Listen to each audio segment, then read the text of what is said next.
El problema no es que alguien haya escuchado algo. El problema es que demasiada gente cree haberle entendido todo en apenas 30 segundos.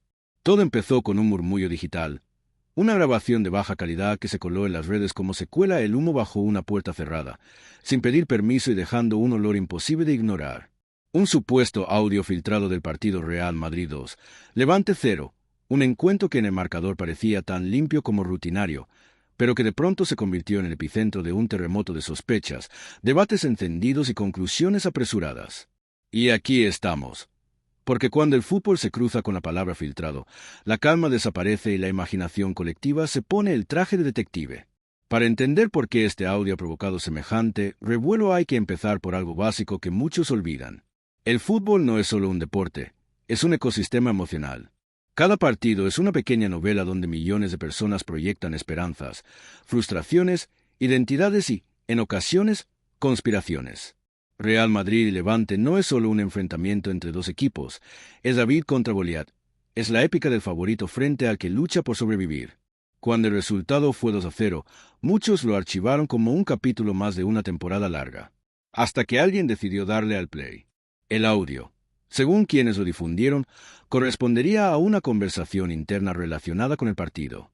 Algunos afirmaron que se trataba de árbitros, otros insinuaron que eran técnicos, otros directamente aseguraron que demostraba una manipulación deliberada del encuentro. Aquí es donde conviene frenar un segundo y respirar. En la era de los audios virales, escuchar no es lo mismo que entender, y entender no es lo mismo que probar. El sonido estaba cortado, comprimido, sacado de contexto y acompañado de subtítulos interpretativos que, curiosamente, siempre coincidían con lo que cada cual ya pensaba antes de escucharlo.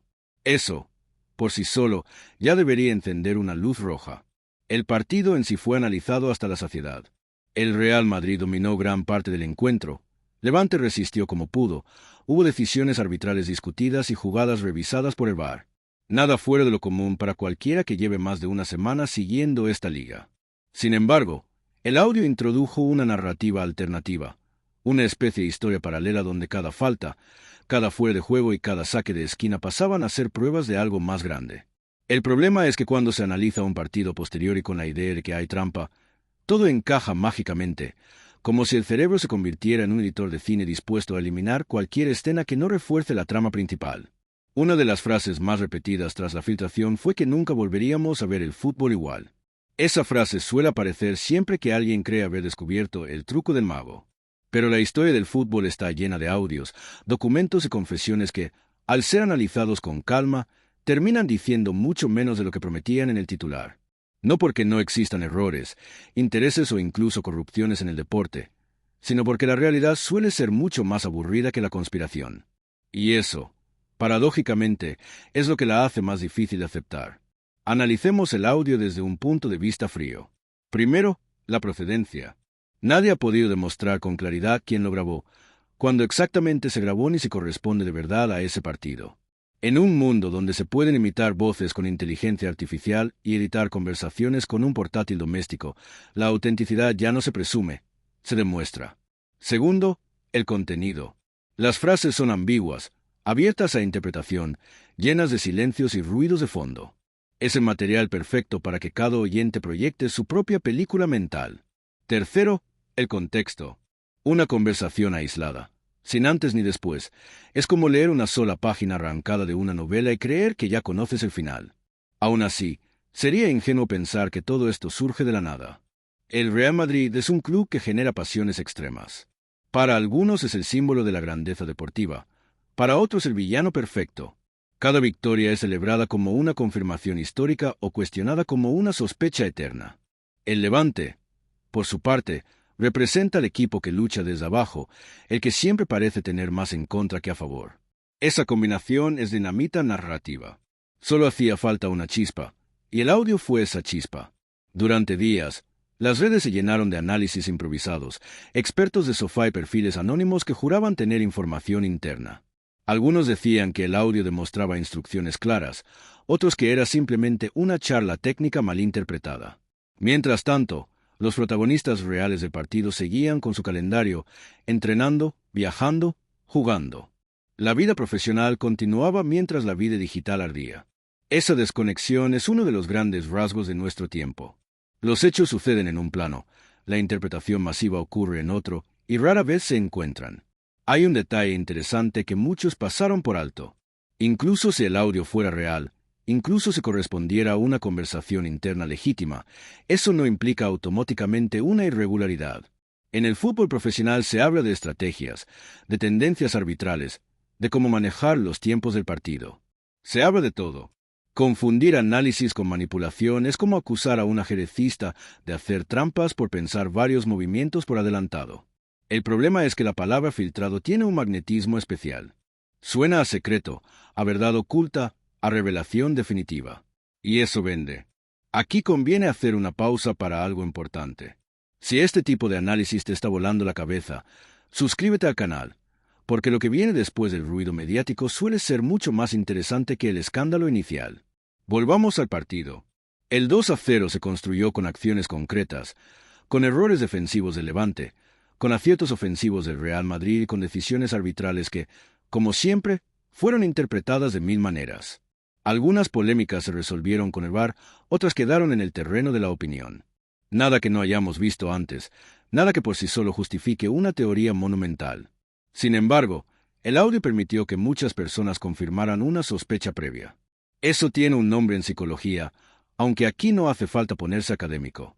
Es la tendencia a buscar pruebas de lo que ya creemos. Si alguien piensa que el sistema favorece siempre a los grandes, escuchará el audio como una confesión. Si alguien confía en la limpieza del deporte, lo hará como una conversación inofensiva. El sonido es el mismo, la interpretación cambia. Y en esa diferencia se juega gran parte del debate. También está el papel de los medios. Algunos optaron por la prudencia, otros por el clic fácil. Titulares inflamados, tertulias nocturnas, debates eternos donde se hablaba más del audio que del fútbol. El partido pasó a segundo plano, reducido a un decorado para una historia más atractiva. Porque seamos sinceros, analizar un sistema defensivo no genera tantas visitas como insinuar un complot. Y aquí nadie es inocente del todo. Ni quien publica, ni quien comparte sin verificar, ni quien consume con entusiasmo lo que refuerza su indignación. El Levante, curiosamente, quedó atrapado en una narrativa que no había buscado. De pronto, su derrota ya no era solo deportiva, era simbólica. Para algunos, representaba la prueba de que no se puede competir en igualdad de condiciones. Para otros, era una excusa para no analizar errores propios. Esa es otra verdad incómoda del fútbol. A veces es más fácil culpar a fuerzas externas que aceptar que el rival fue mejor. No siempre, pero a veces. Y distinguir cuando es una cosa u otra requiere una honestidad que no siempre apetece ejercer. El Real Madrid, por su parte, se encontró defendiendo algo más que 3 puntos. Tuvo que defender su reputación, una vez más, en el tribunal más imprevisible que existe, la opinión pública digital. Comunicado breve, tono institucional, confianza en los organismos oficiales. La estrategia habitual, porque entrar al barro suele ser peor. En estos casos, el silencio calculado suele ser más efectivo que 1000 explicaciones. El tiempo, si no hay pruebas sólidas, acaba diluyendo el escándalo, o al menos lo empuja hacia el siguiente tema viral. Y es aquí donde el final de esta historia empieza a tomar forma. El audio sigue circulando, sí, pero con menos fuerza. Los análisis serios han puesto sobre la mesa sus dudas. Los expertos en sonido han señalado cortes sospechosos. Las autoridades no han encontrado motivos para actuar. El partido sigue contando como un 2-0 en la clasificación. Nada ha cambiado oficialmente. Lo que se ha cambiado es la percepción de muchos aficionados, al menos por un tiempo. Y eso no es poca cosa. Este episodio deja varias lecciones, aunque no todas son cómodas. La primera es que vivimos en una era donde la información se mueve más rápido que la verificación. La segunda es que el fútbol, por muy profesional que sea, sigue siendo un escenario donde proyectamos emociones profundas. La tercera es que la verdad rara vez cabe en un audio de 30 segundos. Requiere contexto, análisis y, sobre todo, paciencia. Algo escaso cuando la indignación está a un clic de distancia. Antes de llegar al final, déjame decirte algo claro. Si has llegado hasta aquí, si estás escuchando leyendo con atención, dale al botón de suscribirte, porque este tipo de historias no se entienden con gritos ni consignas, sino con calma y mirada larga. Y eso es justo lo que hacemos aquí. El supuesto audio filtrado del Real Madrid 2, Levante 0 no será el último ni el más impactante de los que veremos. Mañana habrá otro partido, otro sonido, otra polémica. La diferencia estará en cómo decidamos enfrentarnos a ella. Podemos dejarnos arrastrar por el ruido o podemos pararnos a pensar. Podemos compartir por impulso o analizar por criterio. El fútbol seguirá siendo un juego maravilloso y caótico, con errores humanos, con intereses económicos y con millones de miradas encima. No necesita conspiraciones constantes para ser complejo. El final potente de esta historia no es una revelación oculta ni una prueba definitiva. Es una pregunta incómoda. ¿Queremos entender el fútbol o solo queremos confirmar lo que ya pensamos? Porque de esa respuesta depende no solo cómo veamos un partido, sino cómo nos relacionamos con la información en general. El audio pasará. El marcador quedará en los archivos, pero la forma en que escuchamos, interpretamos y reaccionamos dice mucho más de nosotros que de cualquier grabación filtrada. Y esa, aunque no genere titulares explosivos, es la verdadera historia que merece ser contada. Y cuando uno se queda detenido en esa pregunta, sin avanzar un solo segundo en el calendario, empiezan a aparecer los matices que casi nunca entran en el debate rápido. Porque entender el fútbol no es solo repasar jugadas polémicas o audios borrosos, es aceptar que se trata de un sistema complejo donde conviven intereses económicos gigantescos, decisiones humanas imperfectas y una audiencia que exige justicia absoluta en un entorno que, por definición, nunca va a ser perfecto. El audio, en ese sentido, funciona más como un espejo que como una prueba. No refleja tanto lo que ocurrió en el césped como lo que cada oyente lleva dentro cuando aprieta el botón de reproducir.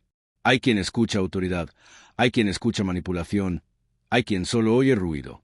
Y el ruido es clave aquí, porque no es solo técnico, es emocional. El ruido de fondo de una conversación mal grabada se mezcla con el ruido de años de desconfianza, de agravios acumulados, de partidos perdidos que todavía escuecen. En ese caldo, cualquier palabra suelta se hincha, se estira y se convierte en algo mucho más grande de lo que realmente es. No porque la gente sea ingenua, sino porque el fútbol toca fibras que otros ámbitos no alcanzan ni rozando. Detenerse en el último párrafo de esta historia también obliga a mirar cómo reaccionamos colectivamente. La velocidad con la que se formaron bandos fue casi instantánea. No hubo un periodo de duda razonable, no hubo un vamos a esperar a ver qué pasa. Hubo un nosotros contra ellos inmediato, casi automático. Eso dice mucho de cómo consumimos el deporte y, en general, la información. Ya no se trata tanto de descubrir qué es verdad, sino de decidir a qué verdad queremos pertenecer. El audio se convierte así en una bandera, no en un documento. Incluso el lenguaje utilizado alrededor del tema revela esa tensión. Palabras como escándalo, vergüenza, robo o mafia aparecieron con una facilidad pasmosa, como si llevaran años esperando salir. Frente a ellas, términos como contexto, análisis o prudencia parecían aburridos, casi sospechosos. Y sin embargo, son esos conceptos menos vistosos los que suelen acercarse más a la realidad. Pero claro, no generan la misma descarga de adrenalina ni el mismo impulso de compartir. Si uno se fija bien, el audio no añade información nueva sobre el funcionamiento del fútbol profesional. No revela un mecanismo desconocido, ni destapa una práctica inédita. Lo que hace es activar una narrativa preexistente. Es como echar una gota de tinta en un vaso de agua que ya estaba teñido. El color se intensifica, pero el tono de fondo ya estaba ahí. Por eso resulta tan difícil debatir sobre el tema sin que la conversación derive en posiciones irreconciliables. Y hay otro detalle que merece atención. La fascinación por lo filtrado suele ir acompañada de una curiosa confianza selectiva.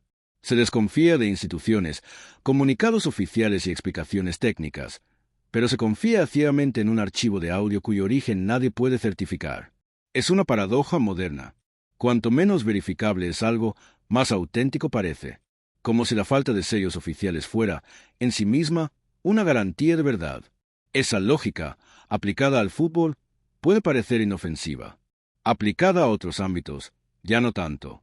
Volviendo al partido, porque el partido sigue ahí, congelado en ese 2-0, resulta interesante observar cómo el juego en sí quedó reducido a un argumento secundario. Las decisiones tácticas, el rendimiento individual de los jugadores, incluso los errores evidentes del Levante pasaron a ser notas al pie. Todo giró alrededor de una grabación. Eso también tiene consecuencias. Se empobrece el análisis deportivo y se sustituye por una lectura moral del resultado. Ganar deja de ser una cuestión de juego y pasa a ser un asunto de sospecha. En ese sentido, el audio no solo genera polémica, también simplifica. Convierte un evento complejo en una historia de buenos y malos, de víctimas y verdugos. Y aunque esas historias son cómodas y fáciles de consumir, rara vez hacen justicia a lo que realmente ocurre dentro de un campo de fútbol. Allí no hay guiones cerrados, hay improvisación constante, decisiones tomadas en décimas de segundo y errores que no siempre tienen una intención oculta detrás. Quedarse aquí, sin avanzar en el tiempo, es útil porque obliga a sostener la incomodidad de no tener una respuesta definitiva. Obliga a aceptar que quizá no sepamos exactamente qué es ese audio, ni que pretendía demostrar quién lo filtró. Y aceptar eso, en un mundo obsesionado con certezas inmediatas, es casi un acto de rebeldía. Pero también es una forma de respeto, tanto hacia el deporte como hacia la inteligencia del espectador. Al final, lo más revelador no es lo que se dijo o no se dijo en esa grabación, sino la necesidad casi desesperada de muchos por encontrar una explicación total, cerrada y tranquilizadora. Porque creer que todo está manipulado, paradójicamente, ofrece una sensación de control. Si hay un culpable claro, el caos se ordena. El problema es que el fútbol, como la vida, rara vez funciona así. Y quizá esa sea la lección más difícil de aceptar mientras el audio sigue sonando en bucle en algún rincón de Internet. Y ese bucle, precisamente ese bucle mental digital, es el que mantiene viva la discusión incluso cuando no hay novedades reales. El audio no evoluciona, no aparece una versión más larga, no surge una fuente verificable, no se publica un informe concluyente. Lo único que se multiplica son las interpretaciones. Cada repetición añade una capa nueva de significado que no está en el sonido, sino en quien lo escucha. Es como observar una mancha de tinta durante demasiado tiempo. Al principio es solo una forma difusa, pero cuanto más se mira, más figuras aparecen, y cada una parece más clara que la anterior, aunque ninguna esté realmente ahí. Detenerse aquí también permite observar cómo funciona la memoria selectiva del aficionado. Se rescatan partidos antiguos, jugadas polémicas de hace años, declaraciones sacadas de contexto, todo con el objetivo de reforzar la sensación de que el audio encaja en un patrón histórico. No importa que esos episodios sean distintos entre sí, separados por temporadas, árbitros y contextos completamente diferentes. En la narrativa que se construye alrededor del audio, todo se conecta. El pasado se reescribe para que el presente tenga sentido. Y eso, aunque comprensible desde lo emocional, es un atajo peligroso desde lo analítico. Hay un punto especialmente revelador en cómo se discute el tema. Rara vez se habla de probabilidades, de errores humanos o de simples coincidencias. Se habla en términos absolutos. Todo o nada. O el fútbol está completamente podrido o el audio es una farsa total. Los grises molestan porque obligan a pensar más de lo deseable. Reconocer que pueden coexistir fallos arbitrales, presiones externas, intereses económicos y, aún así, partidos decididos principalmente por lo que ocurre en el césped, no satisface a quienes buscan un relato contundente. Pero suele ser la explicación más cercana a la realidad. El último párrafo de esta historia, estirado hasta el límite, también deja ver algo incómodo sobre el rol del espectador moderno. Ya no basta con ver el partido. Hay que investigarlo, diseccionarlo, reinterpretarlo. Cada aficionado se convierte en juez, fiscal y perito de audio. Esa sensación de participar activamente en la revelación de una supuesta verdad otorga una importancia personal que engancha. No se trata solo de fútbol, se trata de sentirse parte de algo más grande, de un descubrimiento colectivo. Aunque ese descubrimiento, en el fondo, no cambie nada tangible. Incluso el silencio de los implicados alimenta la historia. Para algunos, que no haya explicaciones detalladas es una prueba de culpabilidad. Para otros, es simplemente el comportamiento habitual de instituciones que saben que cualquier palabra mal medida puede empeorar la situación. El mismo hecho, dos lecturas opuestas. Y así, el audio sigue flotando en ese espacio ambiguo donde nada se confirma y nada se descarta del todo. Un terreno fértil para la sospecha permanente. Si se rasca un poco más, aparece otra capa interesante: el cansancio. Muchos aficionados no están enfadados solo por este partido o este audio, sino por una acumulación de sensaciones. Sensación de desigualdad, de que el fútbol moderno se ha alejado del romanticismo, de que el dinero pesa demasiado. El audio se convierte entonces en un símbolo, en la gota que parece colmar el vaso. Da igual si es representativo o no. Funciona como catalizador de un malestar previo. Y eso explica por qué genera reacciones tan viscerales. Quedarse aquí, sin avanzar, también implica aceptar que no todas las historias tienen un desenlace claro. No hay una escena final donde alguien confiesa o donde se revela una verdad incuestionable. Hay, En cambio, un eco persistente. Un sonido que sigue ahí porque toca una pregunta que incomoda. ¿Hasta qué punto confiamos en lo que vemos y en quienes lo gestionan? Esa pregunta no se resuelve con un audio, pero el audio la vuelve imposible de ignorar. Y mientras tanto, el fútbol sigue. Aunque no avancemos en el tiempo en esta narración, sabemos que el juego no se detiene.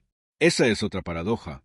Las polémicas parecen gigantescas mientras duran, pero el calendario siempre las supera.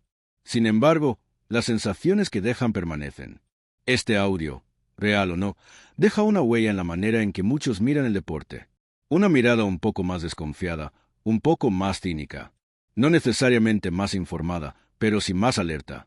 Tal vez por eso resulta tan difícil cerrar este capítulo incluso sin movernos del mismo instante. Porque no se trata de resolver un misterio concreto, sino de enfrentarse a una incomodidad colectiva. La de aceptar que el fútbol es un espectáculo humano, gestionado por humanos, consumido por humanos, con todo lo que eso implica. Virtudes, errores, pasiones y también exageraciones. El audio no es el centro del problema, solo es el amplificador. Y ahí sigue, sonando de fondo, no como una prueba definitiva, sino como un recordatorio constante de que, a veces, lo que más ruido hace no es lo que más explica. Lo verdaderamente difícil no es escuchar, sino decidir cómo escuchar. Y esa decisión, silenciosa y personal, pesa mucho más que cualquier grabación filtrada, por muy impactante que parezca a primera escucha. Y decidir cómo escuchar implica algo que rara vez se menciona en medio del ruido, la responsabilidad individual del oyente. Porque el audio no obliga a nadie a sacar conclusiones extremas, no empuja físicamente a compartir mensajes incendiarios ni escribe por sí solo los comentarios llenos de certeza absoluta. Todo eso lo hacemos nosotros. El archivo es pasivo. Somos nosotros quienes lo activamos, lo interpretamos y lo convertimos en munición discursiva. Esa es una verdad incómoda porque desplaza parte del foco desde las supuestas élites manipuladoras hacia el ciudadano corriente, el aficionado de a pie que, sin mala intención, puede convertirse en altavoz de algo que no entiende del todo. Escuchar con criterio es mucho menos épico que destapar conspiraciones, pero infinitamente más útil. Implica preguntarse quién gana con esta filtración. Porque aparece ahora, porque no viene acompañada de pruebas sólidas y porque se difunde de forma fragmentada. Implica aceptar que no saberlo todo no es una derrota intelectual, sino una postura honesta. Pero claro, esa actitud no genera adrenalina ni sensación de superioridad moral. No convierte a nadie en protagonista de una revelación histórica.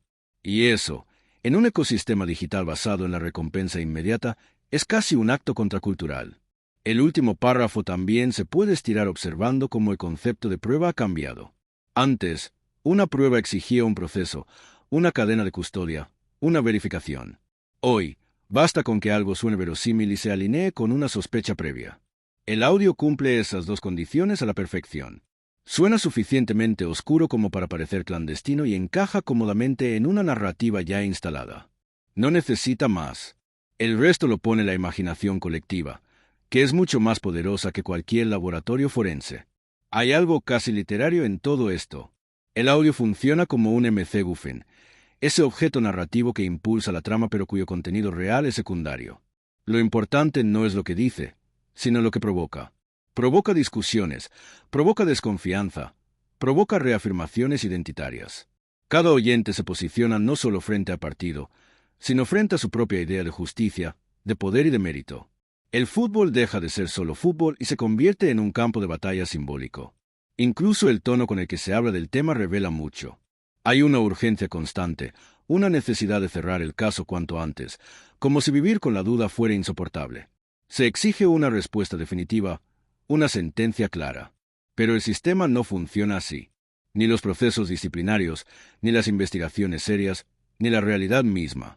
Esa impaciencia dice más del clima emocional actual que de la gravedad objetiva del audio. Vivimos en una época que confunde rapidez con profundidad y contundencia con verdad. Si se afina aún más el análisis, aparece otro elemento clave: el miedo a ser ingenuo. Nadie quiere quedar como el que se lo cree todo, como el que defiende al poderoso sin cuestionar nada. En ese contexto, adoptar una postura escéptica hacia el sistema parece más inteligente, más despierta. El problema es cuando ese escepticismo se transforma en cinismo automático, en la certeza de que todo está amañado siempre. Esa postura, aunque parezca crítica, acaba siendo igual de dogmática que la confianza ciega. Simplemente cambia de signo. El audio, en ese sentido, no obliga a elegir entre creer o no creer. Obliga a algo más difícil: sostener la duda sin convertirla en convicción. Permanecer en ese punto intermedio es incómodo, porque no ofrece refugio emocional. No permite gritar victoria moral ni señalar culpables claros. Pero es ahí donde suele habitar el pensamiento más honesto. Y quizá por eso es el lugar menos transitado. Mientras tanto, el eco sigue ahí. No se apaga porque no se resuelve. No se resuelve porque no todo puede resolverse con la información disponible. Y aceptar eso no debilita el amor por el fútbol, al contrario. Lo humaniza. Lo devuelve su condición de juego imperfecto, atravesado por intereses. Sí, pero también por azar, errores y decisiones discutibles que no siempre esconden una intención oscura detrás. Al final, sin movernos un centímetro del mismo instante, lo único que realmente se aclara es esto: el audio no es una respuesta, es una pregunta amplificada. Y como todas las preguntas incómodas, incomoda más por lo que revela de quien la escucha que por lo que dice en sí misma. Escuchar bien, con calma y con criterio, sigue siendo mucho más revolucionario que compartir rápido, aunque haga menos ruido.